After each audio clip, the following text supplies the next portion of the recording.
A nossa análise de hoje vai fundo. A gente vai mergulhar numa jornada que é muito íntima e, ao mesmo tempo, muito poderosa. É um relato sobre o que é lutar contra a dor, contra a ansiedade, sabe? E sobre aquela busca por um propósito maior quando parece que tudo está perdido. No fim das contas, é uma história de sobrevivência. Uma sobrevivência que se apoia na fé e na verdade.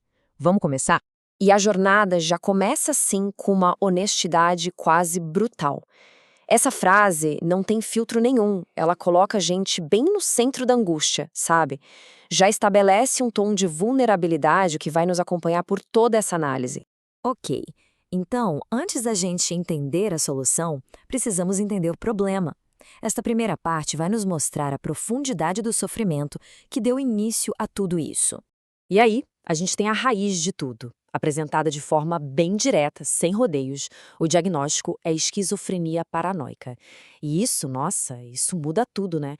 Deixa de ser só uma luta emocional e passa a ser uma condição que pode literalmente alterar a percepção da realidade. Toda aquela turbulência interna de repente ganha um nome, um contexto clínico, que torna a batalha ainda mais real e, claro, mais assustadora. Bom, com um diagnóstico desses em mãos, o passo mais lógico seria procurar ajuda, certo? Mas, como a gente vai ver, o caminho para encontrar algum alívio se mostrou muito mais frustrante do que o esperado. E aqui a frustração é quase palpável. Essa citação revela um sentimento profundo de abandono. É uma crítica direta ao sistema de saúde, que é visto não como uma fonte de ajuda, mas como algo ineficaz, que só visa o dinheiro. Dá para imaginar o isolamento de sentir que a ajuda que se busca, na verdade, não ajuda? Esse slide aqui resume o conflito de uma forma perfeita. De um lado, você tem a tentativa de buscar soluções, as mais modernas até, psicólogos, chats virtuais, e do outro lado, o resultado, que foi devastador. Um sentimento de ruptura total, de desconfiança, a conclusão de que o sistema não resolve nada. E é aqui que a história dá uma virada. Quando as portas de fora parecem se fechar, a busca se volta para dentro. É o começo de uma jornada interior em busca de uma âncora espiritual. E então, no meio de tudo, surge uma pergunta que é tão simples, mas ao mesmo tempo fundamental. O que é?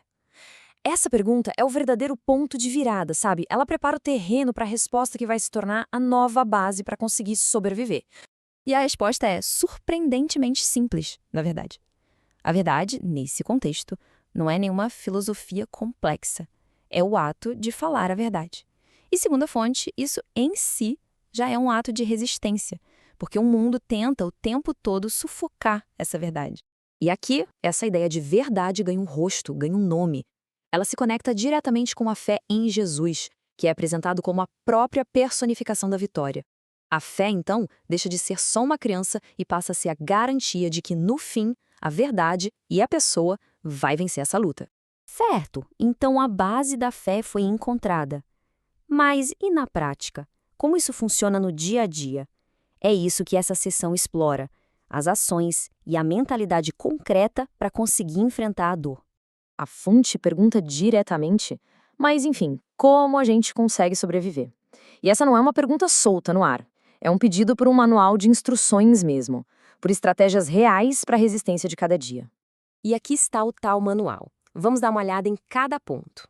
Primeiro, a oração. É o ato de buscar proteção e guia espiritual.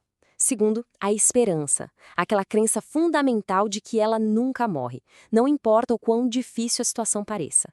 Terceiro, o sorriso, que é visto quase como uma arma, uma forma de enfrentar o mundo mesmo sentindo dor. E por último, a verdade. A coragem de não esconder a realidade, mas de encará-la de frente. 4 ferramentas. E são ferramentas bem poderosas.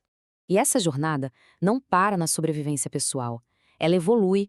O que começou como uma luta individual, agora se transforma numa mensagem universal. Uma mensagem de cura e de propósito para todo mundo.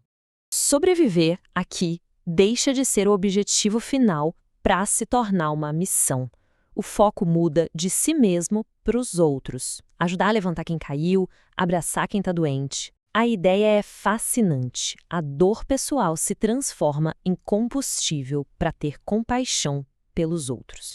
E o que talvez seja o mais impressionante nessa missão é o quanto ela é inclusiva.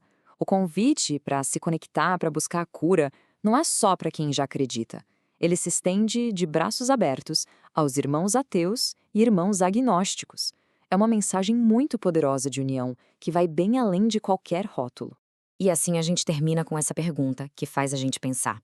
A jornada toda nos sugere que sobreviver é muito mais do que só resistir passivamente. É um ato. Um ato que exige fé para continuar acreditando, coragem para encarar a verdade e amor para se conectar com os outros. Uma ideia realmente poderosa para a gente refletir.